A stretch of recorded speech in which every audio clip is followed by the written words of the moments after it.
Hey folks, I bet you're wondering what I've been up to. And truthfully, it's like the first real collab that I've actually been a part of. We're gonna take a little bit of a walk around here and show you what's been going on. This is part of the 2-week challenge that Winder TV has set up. You may be familiar with him already if you spend a lot of time on Twitch. And he set up a beautiful park in a Spanish town. And I'm honestly really excited to keep working on this, but you can see we've already got quite a bit ready. So my two team members are Wyatt and Dudu, and Wyatt has worked on specifically this car park that I'm standing on right now. Let's get you a better perspective too. It looks something like a Spanish pirate-esque battlement, and I'm really happy with how it's looked so far. Obviously, everything you're seeing here is a first draft, and since Sunday, that's been about 5 days, this is how much progress we've made. Now, any of the areas that you see around the outside are eventually going to be built in, but like kind of in 2-week increments. So, for instance, we have this entrance that we're starting with, and then we could have chosen either of the 3 areas to expand into, probably either blue or yellow since it's more connected to the entrance. Speaking of the entrance though, we have something of the huge entrance gate going on here too. And I'm not entirely sure how guest pathways are going to work quite yet. It looks like there's a bit of a walkway down here.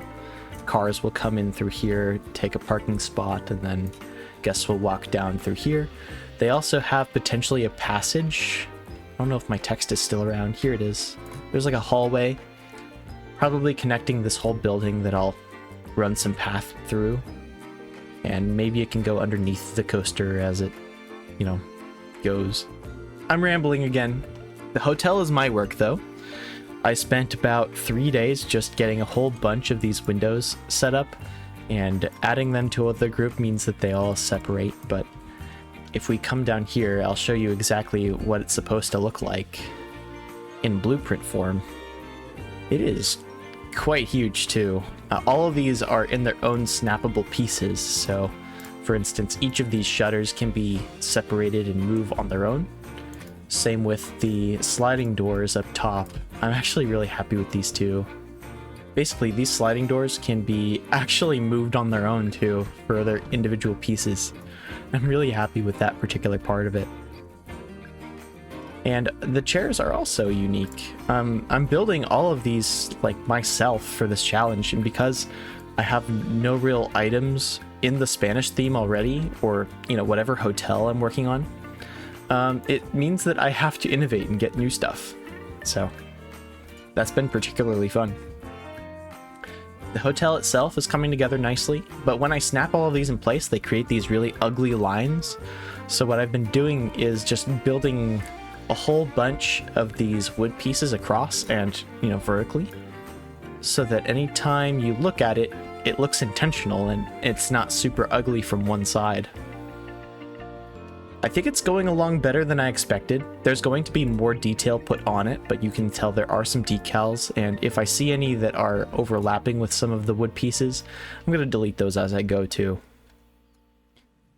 I really suggest that when you're doing something like this, if you want lots of variety, you do exactly what I've been doing. Set up one 4x4 tile, put a window on it, and then make like 10 variations of that window.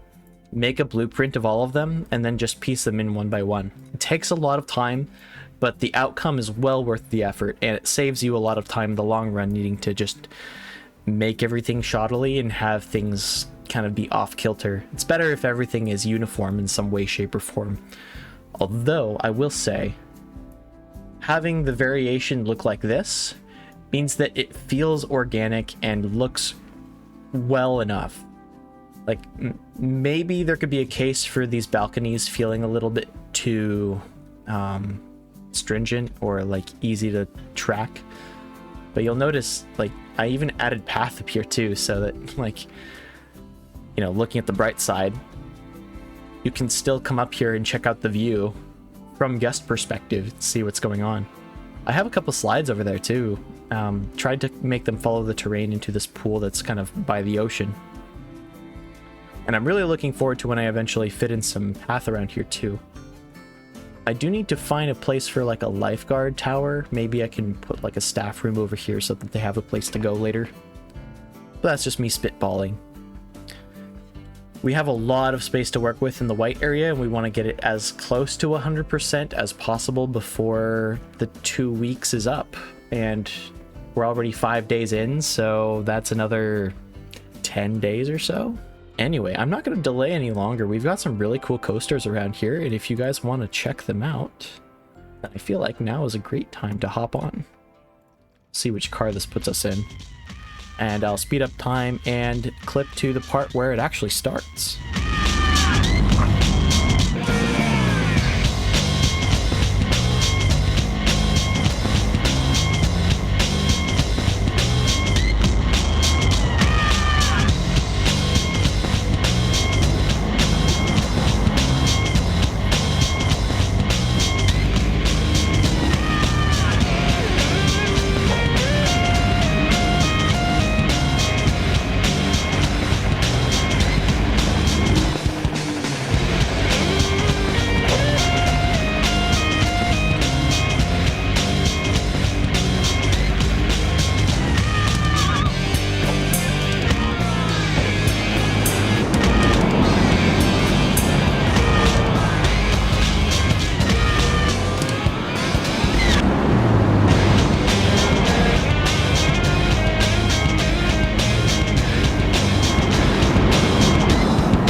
There it is.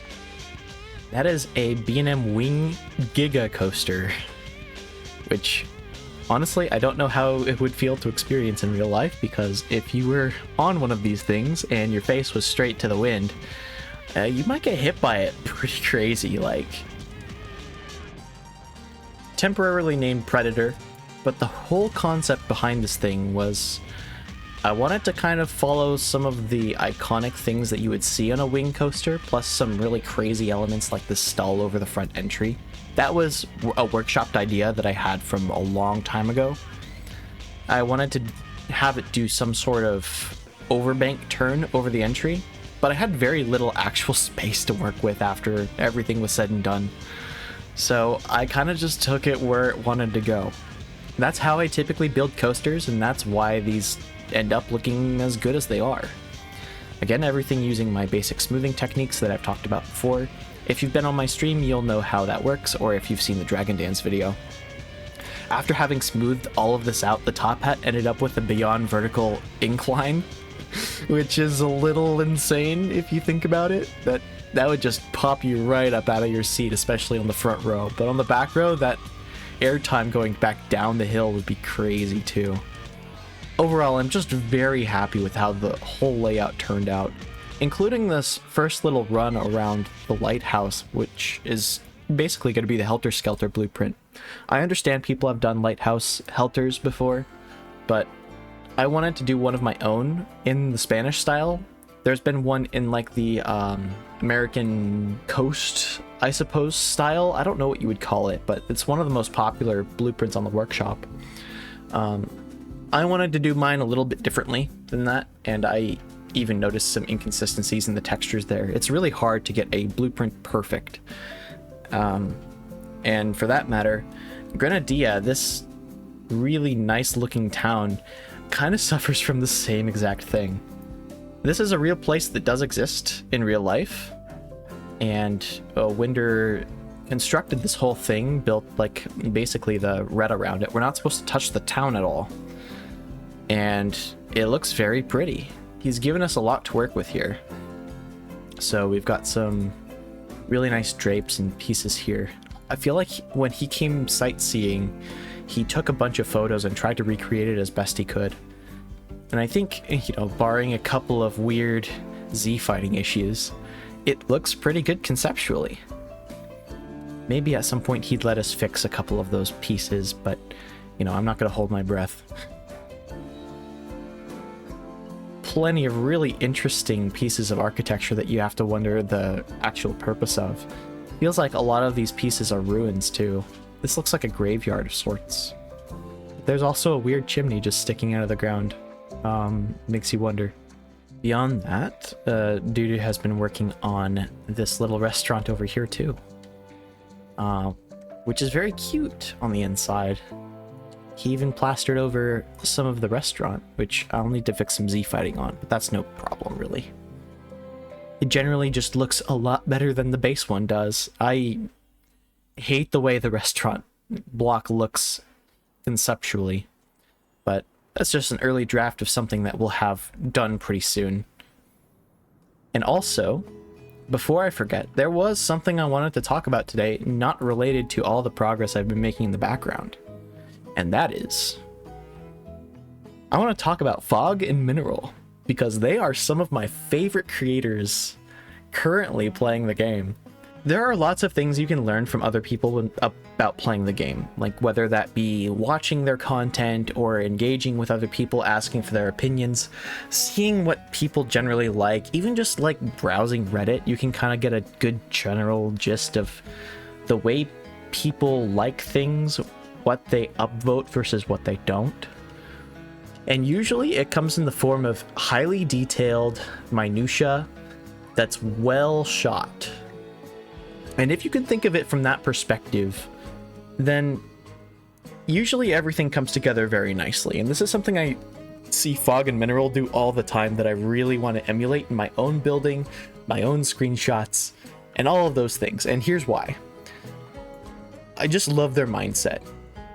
We'll talk about what they both have in common first, and then we'll talk about what separates them apart from one another. I swear they could be brothers in some ways, and it's largely because I feel like just the way they go about things, their attitude, is so similar that I feel like everyone should be replicating it, and I don't know that they necessarily are to the same degree that I see in other communities. So, let's start with this kind of general mindset. It's to be humble. Always accept that you can learn from other people. And, you know, going a step further from that, recognize that you are not going to have the pieces that will make something look perfect. And if you don't have the time to make your own, that is okay. So, I've seen both of these creators use bits and pieces that other people have made, put them into their own builds, incorporate them in unique and interesting ways, and generally find really unique ways of using assets that other creators have put their time and effort into, whether they be actual content creators or they just like playing the game and upload their stuff to the workshop. That's fine too. But they recognize that, like, having seen and taken apart some of these pieces, they're using this as a learning process, and it's almost like tips and pointers that they're taking to sharpen their own skills. And they also recognize that, you know, when they're looking for feedback, anything that could be perceived as a negative is there to sharpen your skills and not destroy your ego. This is something I think more people need to be attuned to, and maybe this just comes with like maturing as a person in general, but when people are making suggestions on how you can improve something in one way, shape, or form, that's not something you can perceive as a negative or like a hierarchy between you and that other person.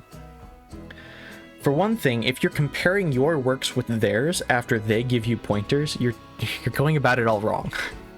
They want to help you. They want to see this build that you're working on be the best that it can be. Whether that be in a very specific style, maybe it's going a different direction from how they would expect it, and you can take that in stride. That can be a good thing.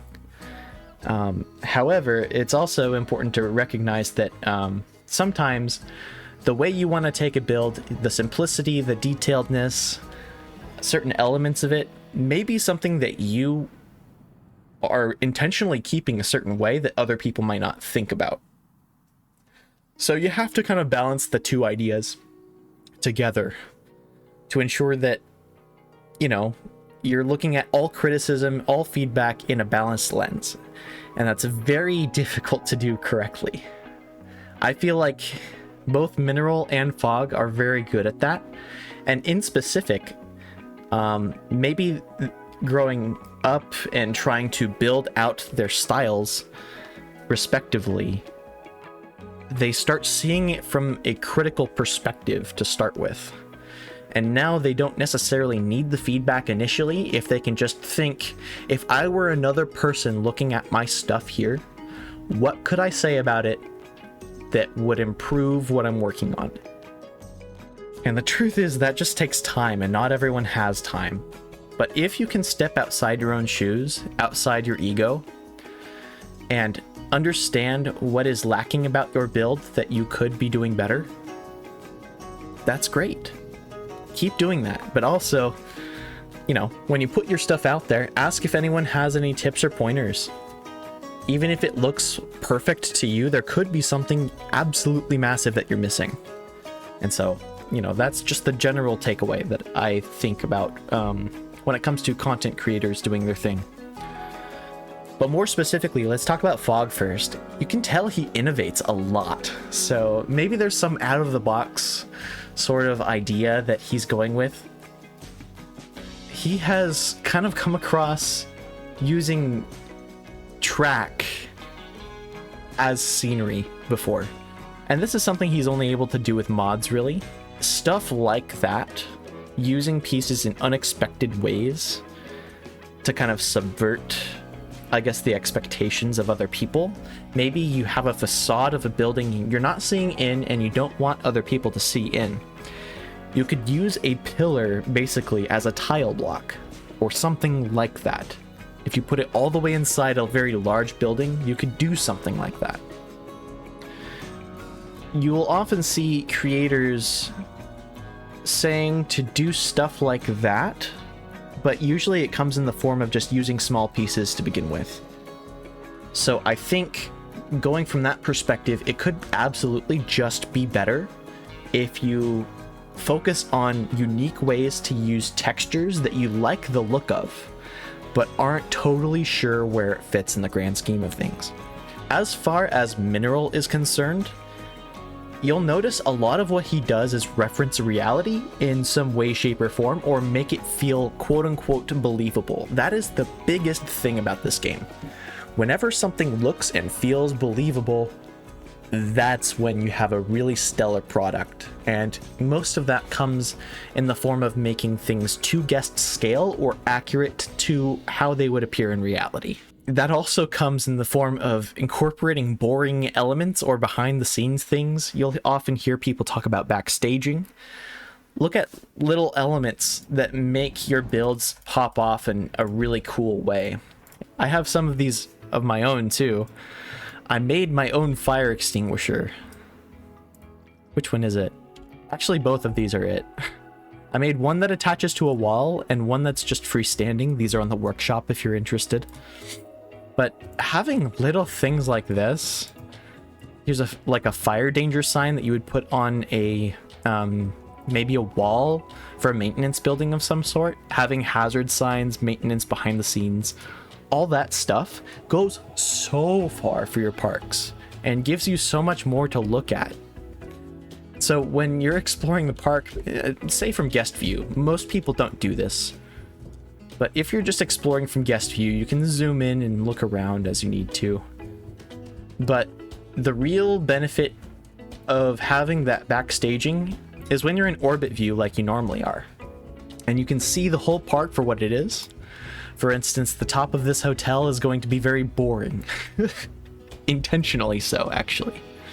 So it'll have some air conditioners, maybe some roof access units that you might actually expect to see, although the facades will cover it up from guest view and you won't really be able to see the top of it except when you're on the coaster, which makes being on the coaster even more special in a sense.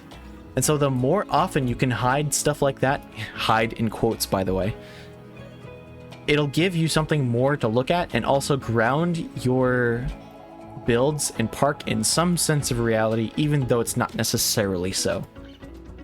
If you could do stuff like that to make it feel more believable, not forget about like transfer tracks, extra stations, exits, anytime there are numbers on each of the queue lines, any safety bits or billboards, make those yourself, blueprint them, and then reuse them and adjust them slightly between ride to ride. You'll save yourself so much time and it will feel so much more like a real living place that you can go to and enjoy. That is the biggest takeaway from Mineral, and I feel like it's why so many people appreciate his builds. Additionally, you can tell he puts a lot of effort into the planning process, but at the same time, he is making forward progress on his builds.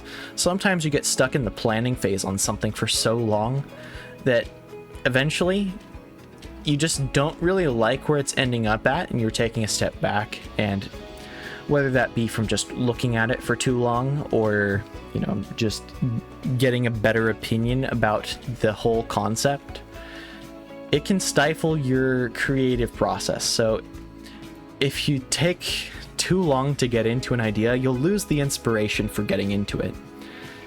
And, you know, while Mineral has been working on his park, I think he said for about a year as of his last video, he's still making forward progress on it. Sketching out everything, getting ideas from other creators helps you keep that inspiration alive, and do what you have to make sure that you can keep working on something. I know for me personally, what I'm doing is getting prompts to help me out with the step-by-step process of building something like this, so that I can, in a brain-dead way, get a building from a facade to having all of the pieces that I need to putting it together with minimal effort and especially minimal brain power. So I might be referencing stuff a lot, but I'm not coming up with the idea to make these myself. I might be referencing a lot of real life architecture, like real shutters, real lattices, real pieces like that, while also not going so far overboard that this ends up being tens of thousands of pieces. I mean, it's already ballooned up to, let's do a brief piece check, 25,000, and that's not including all of these little wooden pieces because they are separate. So it's probably closer to 27,000 for just the windows alone on this stinking hotel.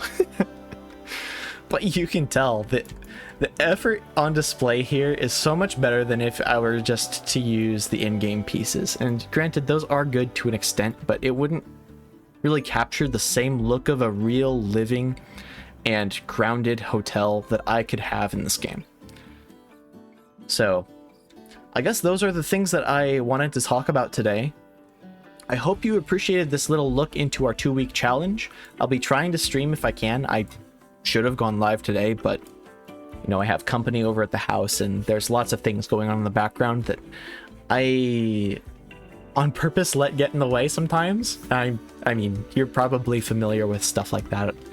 And I knew it would be like this in the spring, but I'm just trying to keep it all together, plug away at the 2-week challenge that I've been looking forward to for a while. And, you know, this is the current snapshot into that. Maybe some of the things that you heard me talk about with Fog and Mineral are things that you haven't really considered for your own building, and that might help you a lot in the future too. I know it did for me. So if you see those creators on YouTube or on Twitch, feel free to stop in, see how they're building, ask them questions, learn as much as you can, because it is one of the easiest ways to improve in this game by talking to the people that you admire so much. That's all I've got for today. Have a good one. That's in order. Follow Wicked Soldier. I'll see you around on the internet one way or another. Bye, YouTube.